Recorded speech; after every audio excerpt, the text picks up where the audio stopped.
أعوذ بالله من الشيطان الرجيم بسم الله الرحمن الرحيم الحمد لله والصلاة والسلام على رسول الله أما بعد. Dear brothers, sisters in Islam, Assalamu alaikum wa rahmatullahi wa barakatuhu.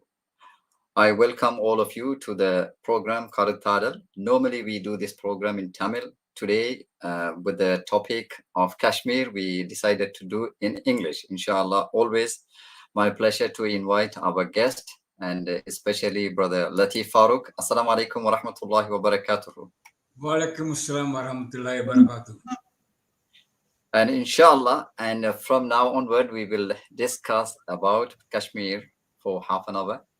And especially, I would like to have your thoughts regarding your Kashmir. Alhamdulillah, you were written plenty of works regarding Muslim world all over the I think Muslim countries.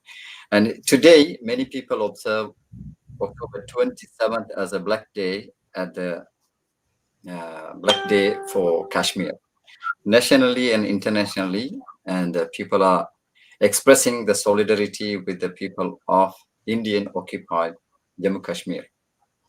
And I would like to ask you, inshallah, can you please brief our viewers about Kashmir, why we are in this situation, why we are observing October 27th as a Black Day in the history, especially for the Kashmir people.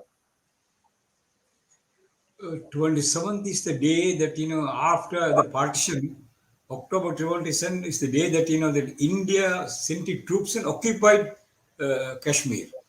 But I would like to say a few words about the history of Kashmir for our readers and viewers to understand. So Kashmir is about 86,000 square meter area bordering China, Pakistan, Afghanistan, and India. Is described as one of the most beautiful places in the world. Some call it heaven on earth. Writers and poets. It really is a treat for them for writers and poets.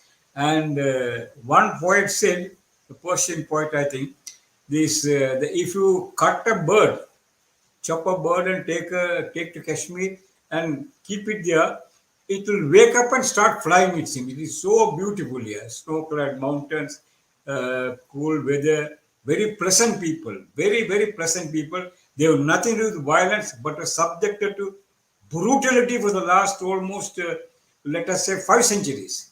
5 centuries here, yeah. It was in the modern times. In 1422, Mughal ruler Zainul Abidin captured Kashmir, and he ruled for about 52 years, up to 1474. This period, they say, is the golden era of Kashmir, peace and prosperity in Kashmir. And later in somewhere in 16th century, 1586 or so, 1512, Akbar the Great amalgamated this, annexed this to the Mughal Empire. This situation continued until British Empire, which captured India, Mughal Empire collapsed and the British Empire took over Kashmir together with other parts here. And this British Empire, about 156 years ago, in 1846, there was an agreement called Amritsar Agreement. Under that agreement, it was sold, the British Empire sold it to Raja Gulab Singh for 7.5 million pounds, $750,000. Kashmir is not consulted. So Raja Gulab, a Hindu ruler, Hindu warrior ruler, Dogra family, a warrior ruler. So he has been very extremely cruel and barbarous, torturing people, skinning the Muslims alive, so subjected the people to extreme difficulties and sufferings here. This continued until the British Empire decided to divide India into partition India into Pakistan in Pakistan and India. During the partition, without consulting the Kashmiri people, Raja Gulab Singh, the so-called Hindu ruler of Kashmir, imposed on the Kashmiri people against their will, exceeded Kashmir to India, which is not possible because the Indian Kashmir, even Lord Mountbatten said Kashmir people should decide their destiny. So they should be given a chance to decide whether they would like to join India or they would like to go join Pakistan or they like to remain independent. So that's where problem started. Despite the fact, despite the fact that Raja Gulab Singh acceded to this India, a few years later, maybe a year later, Nehru, the first Prime Minister of India, uh, in a letter to Liaquat Ali Khan, Prime Minister of Pakistan, said, although Raja Gulab Singh had acceded Kashmir to India, we pledge that Kashmir, the fate of Kashmir will be decided by the people of Kashmir by a plebiscite. He told this to Liaquat Ali Khan. And few days later, he came on the Indian radio. There were no television at the time. He can say, this is not a pledge to the Kashmiri people. This is not a pledge to Pakistan. This is also a pledge to the whole world. That was the pledge he made. So then, okay, things are going on like this. And then India was not really creating the environment where you can hold a plebiscite and allow the people of Kashmir to decide their destiny. Problem after problem after problem, obstacle after obstacle. They were dragging on. Although Nehru said it, he didn't mean it. Judging from the subsequent events, he didn't mean it. He played the deceitful game. So then you see a year later, it was Pakistan said no. Then they want to hold the plebiscite, India. While holding the plebiscite, under Indian troops, and while the media was controlled, people's freedom were restricted. Pakistan said no. It should be a free plebiscite under a free environment without Indian troops where Kashmiri people can talk freely, act freely, and do what they want and decide what they want freely. India did not agree with it. So problem was going on like this. Pakistan was demanding there should be a free and fair plebiscite. At that time, a year later, Gopalachari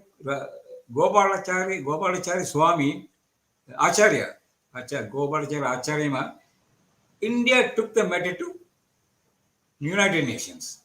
But Pakistan demanded it should be done under international patronage. So then you see India took the matter to United Nations. United Nations, tried their best. Then you see but they didn't say what India and Pakistan should do. But they tried their best to persuade the two to create the climate to hold the plebiscite. Pakistan repeatedly agreed to all the proposals of United Nations. India, obstacle after obstacle, obstacle after obstacle. Then suddenly, the Indian United Nations sent a team to study the situation. They went and reported. Then after that, you see that after that also came. Then India suddenly demanded, okay, we'll hold a plebiscite, provided all the Pakistani forces in Kashmir withdrawn. So this is a complicated situation here. Now, that was not the part of the demand under which under which Nehru said plebiscite will be held. There was no condition for plebiscite.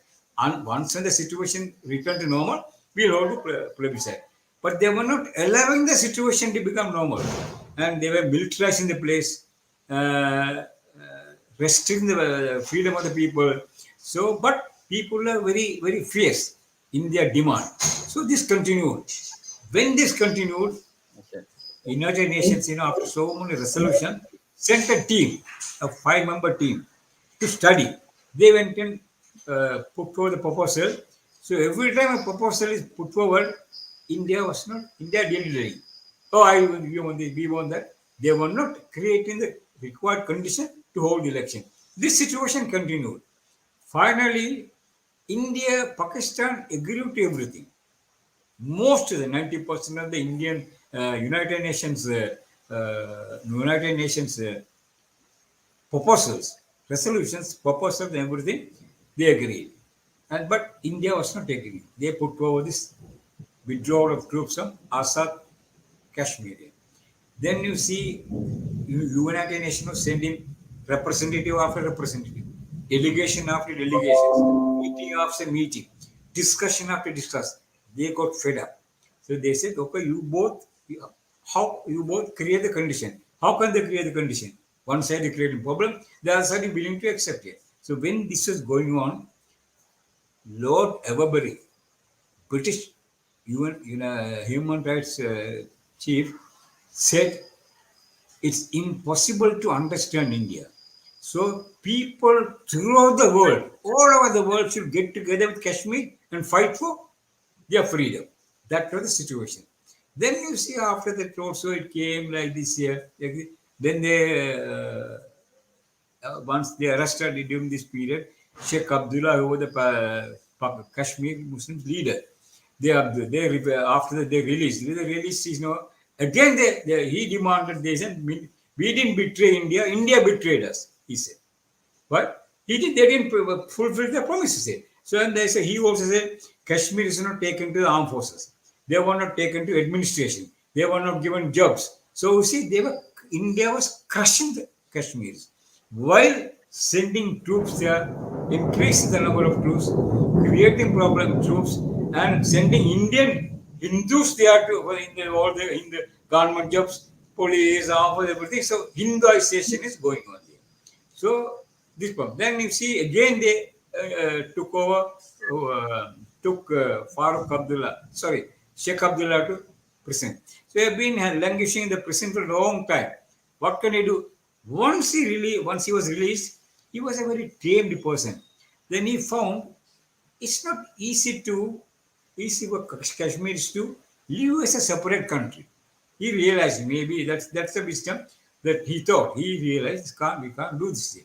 So then what he said, okay, continue the autonomy given to us. Under in the Constitution, there is 370, section 370. Continue that.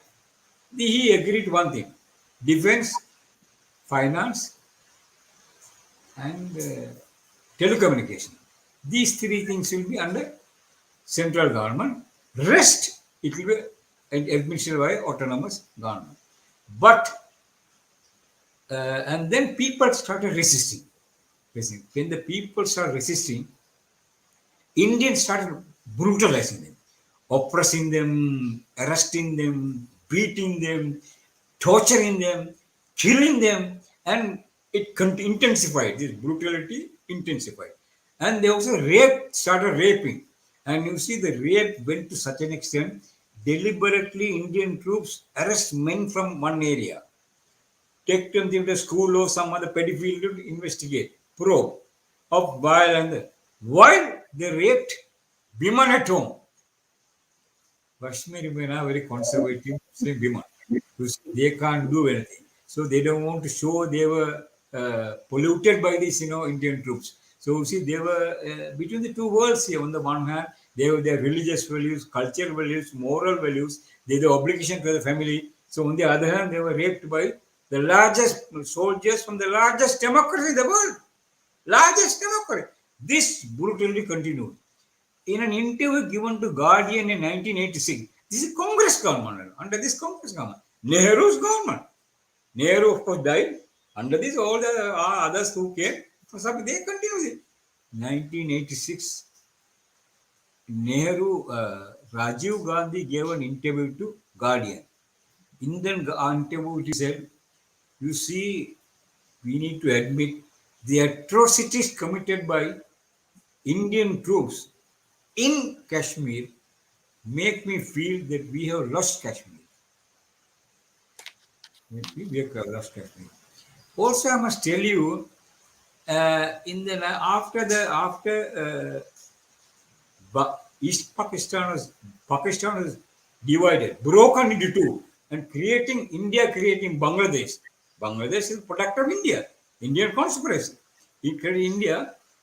Kashmir side, India became a bit active and arrogant and talking a little bit too much.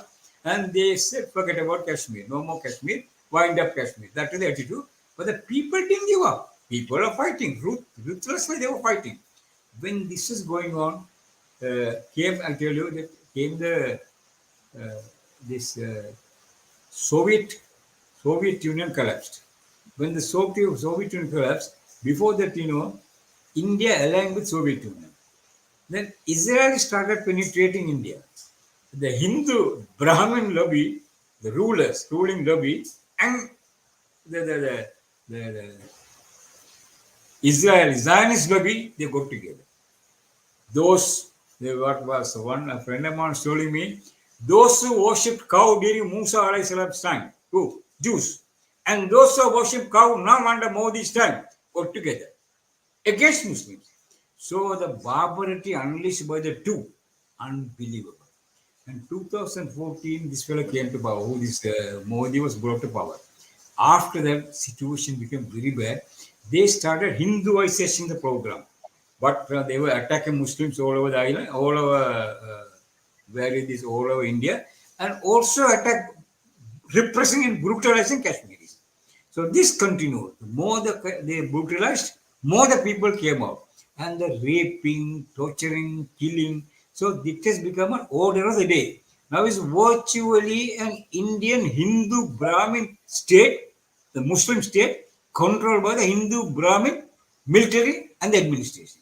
So you see, it's going on like this.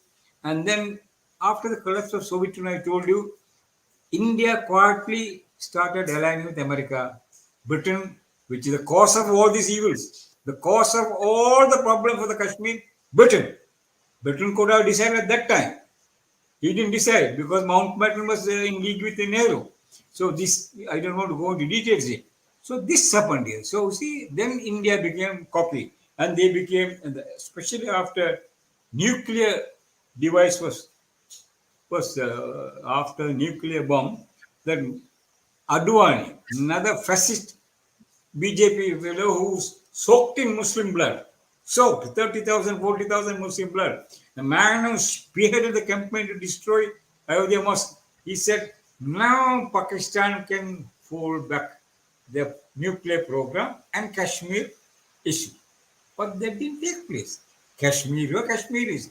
They were the most peaceful, some of the most peaceful people in the planet, I would say.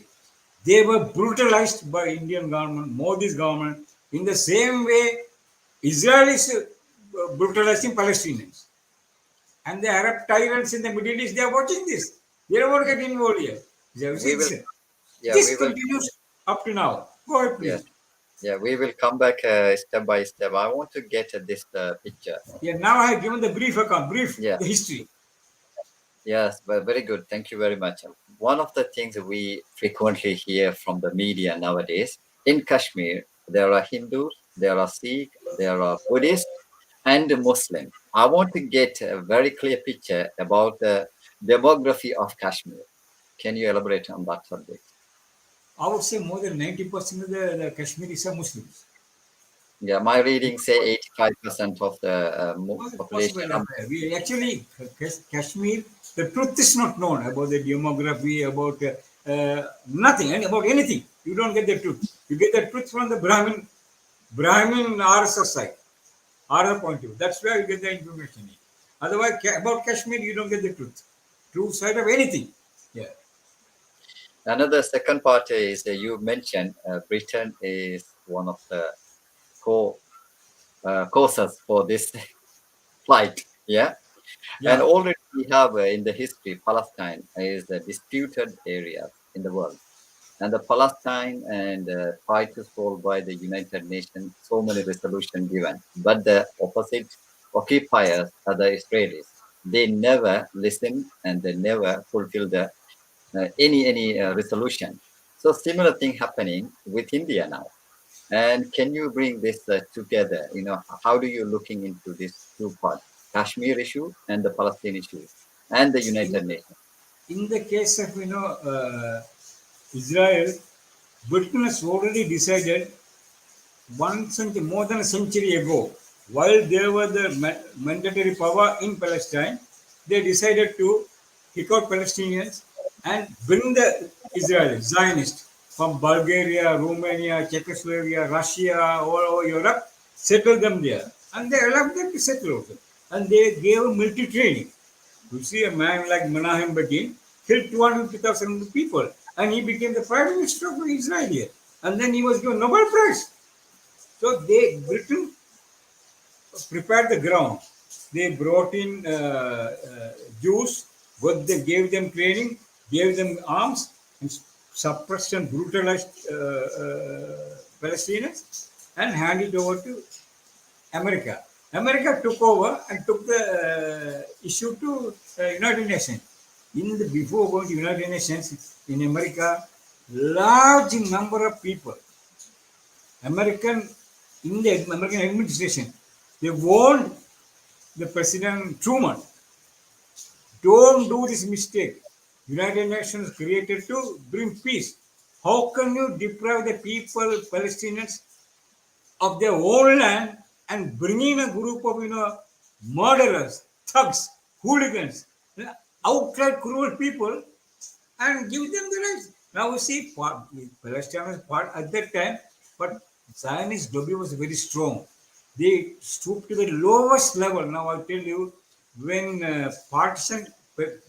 proposal of partition was brought to United Nations, 6 countries refused to what? I forgot the 6 countries refused to what? This is injustice, cruel injustice. America would put pressure on the 6 countries and all of them, and Israel bribed them. The most immoral and most illegal country in the world is Israel. It's not a country, it's an entity. But it is backed by America, Britain, France, Russia, all the countries. Now, all the tyrant in the Middle East are with Israelis. You see, corrupt tyrant, corrupt. In the case of Palestine, also that is the land. But what Britain did to Palestine, that is kicking out the Palestinians, killing them, kicking out, and bringing Israelis and settling them in Palestinian land. Same thing, Modi and Amit Shah, they are doing it. They are, after removing this 370, Article 370, what they are doing now, they annexed Kashmir. They abolished Article 370. They annexed Kashmir, and they are settling in Hindus now. So they're big way they are settling. Industries, Hindu industries, all things are coming. So Hinduization is going on now. So maybe they think like what happened in Palestine, so they may be able to suppress and eliminate Kashmir Muslims and keep in the way they are keeping Palestinians and get the Hindus to rule. It's like that's what they are doing now. Yeah. Yeah, when the national and internationally, when they are remarking this 27th day as a Black Day for Kashmiri, and very simple question people can ask: what is their demand from the Whose Indian demand? demand of Muslims in Kashmir? What is their main Freedom. demand? Freedom. They are reminding whenever the occasion comes, they are reminding of their freedom, need to be free from Indian hegemony. They want to rule themselves. Actually, many Indian politicians, reasonable politicians, who believe in Vedas Hinduism, not this RSS, BJP hooliganism. Vedas Hinduism. Hinduism is based on Vedas. Hinduism teachings of Vedas. The people who believe peaceful in this, they say India made the biggest mistake. India should have won the hearts of the people of Pakistan, Kashmir, and they could have come to some understanding. But right now, that is not the attitude of the present India. They want to crush. In the same way, Israelis kicked out the Palestinians, massacre after massacre. 35 massacres committed by Israelis. Like that, India won't do it, but now they're doing it now. Colonizing Kashmir with Hindus here. And it, BJP RSS supporters.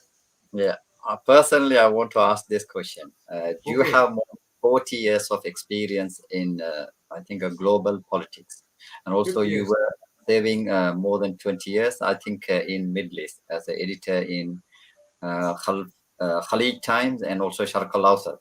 Yeah. And also many books. You are, Alhamdulillah, author of many books. Even recent book is Hindu to Violence Against Minorities. That book is just, I think, a freshly 1 week old book. Yeah, Yesterday it released. only yesterday.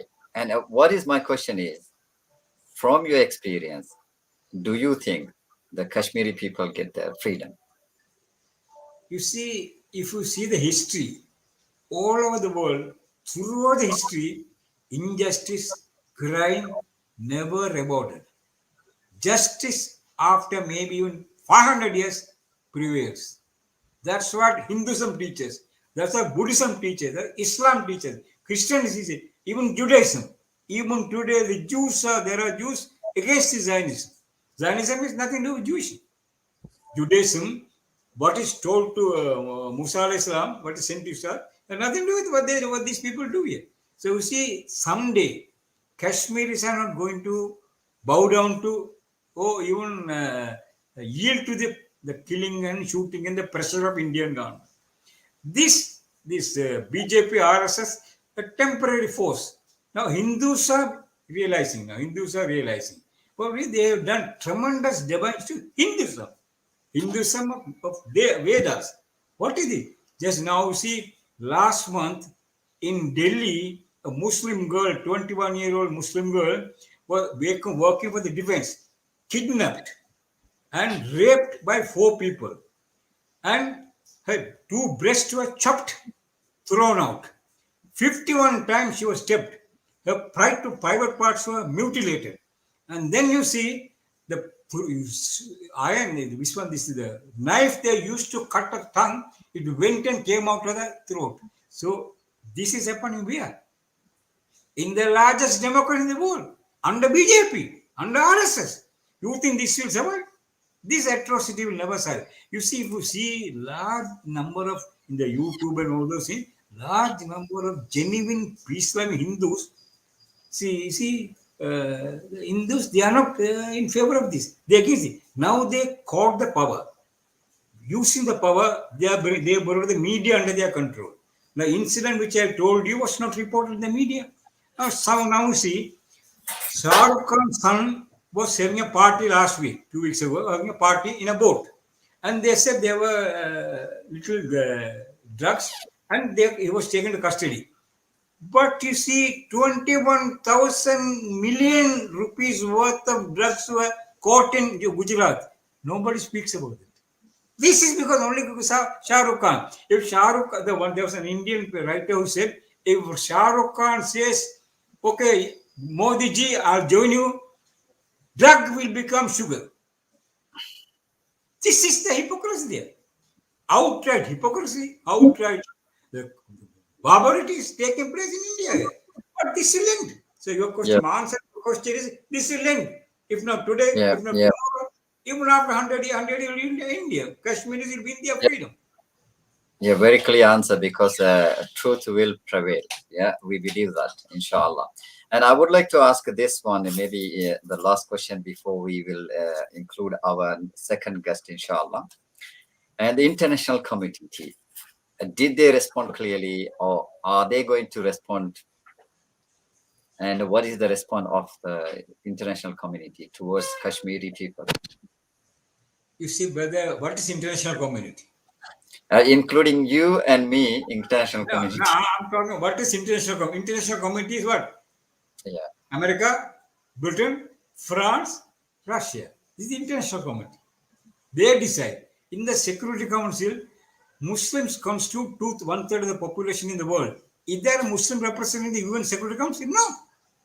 They control the imperial power, British imperial power, American warmongers, French imperial power, and then Russia. Russia and these 3 countries may be having differences politically, but when it comes to killing the Muslim, they are hand in glove.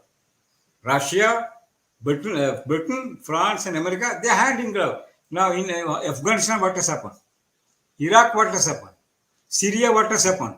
Libya, what has happened? They are together. They destroyed. Now, what is going on now in the world since the end of the collapse of Soviet Union? Crusade. It's a Can I ask crusade you? against Muslim.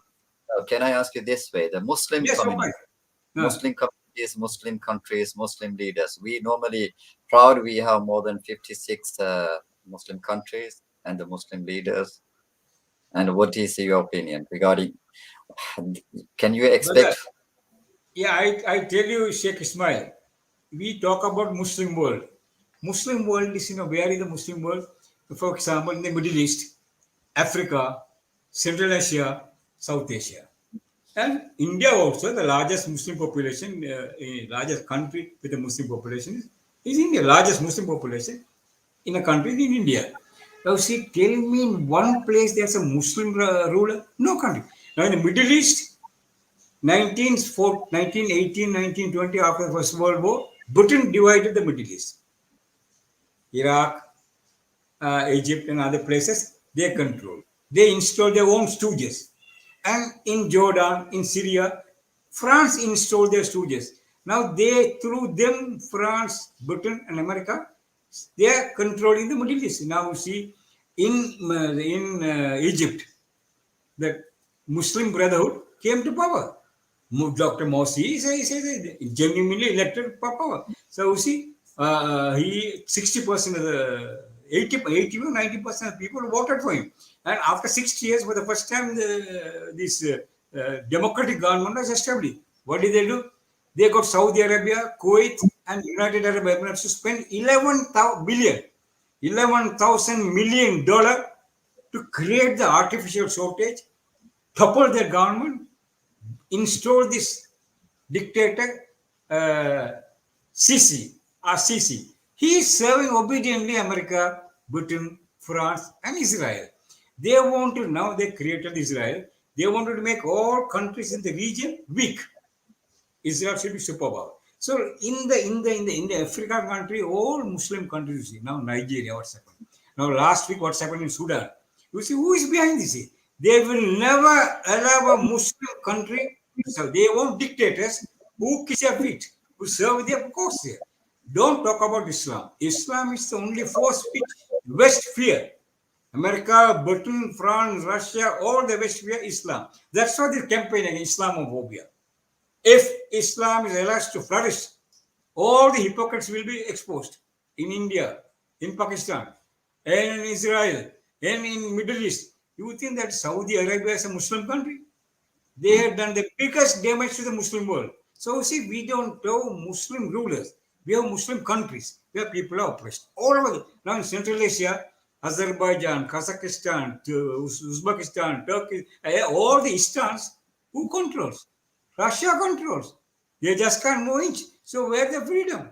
Muslim, they can, okay, now they can go to pray, mosque and pray. But don't talk politics. So they bit about South Asia. Now see, when Sukarno said, I want Indonesia to be free, they brought in Suharto, the army fellow, killed 500,000 Muslims in Indonesia, destroyed Sukarno's government, installed this dictator who Suharto, and then he was ruling for 30 years. Now what's happened? It's a very rich country, fertile country, lot of resources. American companies are looting their country. People are sleeping in the wayward areas, canal areas. That people are sleeping, but they rich. Even in the African Muslim countries, the resources who is exploiting. They have their dictators there. They bribe them. They give everything what they want. Keep some money in the Swiss bank and looting the copper mine. All these things in African countries they are looting. See what's happening in Nigeria. See what's happening in Sudan. They won't allow. They won't. Their Muslim world is there, but the Muslim world is controlled by these four powers through their agents. They are the dictators. For example, Saudi. The crime that Saudi is committing. Day before yesterday, 3-4 days ago, the huge music show in Riyadh, the area which Rasulullah refused to pray, the Riyadh.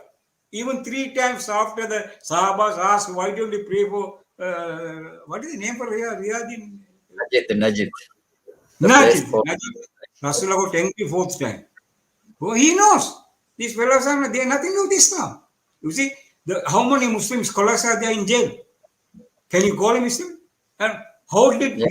Saudi, no, no, Saudi and UAE, how many millions they spent to destroy that ancient Muslim country, Yemen? Biggest humanitarian catastrophe they created. Saudi and UAE. UAE, well, now they got little money, they are trying to be kingmakers. You see, the day the money goes, they'll go back to the Himalayas. You see, they have lost in the Gulf, in the Gulf, there are Islamic banks run by RSS Hindus. I've seen all these. Therefore, your question, there are Muslims, but the Muslims are divided, ruled by these four countries through their agents, dictators. Now you Okay. see, Yeah. Jordan, Hussein. So Yeah, go ahead, simple please. to understand, but going to be very big discussion. Going to be because we are talking about the problems always. Yes, we need to keep the voice for the voiceless people. Yes, this is the reason we are here today to discuss about Kashmiri atrocities against the Muslims. Is the continually last 74 years, even before it happened. And when I looking some of the documentaries, it's hidden from the public so many things regarding Kashmir. And this is not only Kashmir, for many Muslim countries. And my Right. question here, the listeners may be asking, okay, we are talking about the problems. What is the solution? Who going to give the solution? How do we solve the problem? So, inshallah, with this question, and I will bring our next guest, inshallah, and we will discuss further, inshallah. We have time.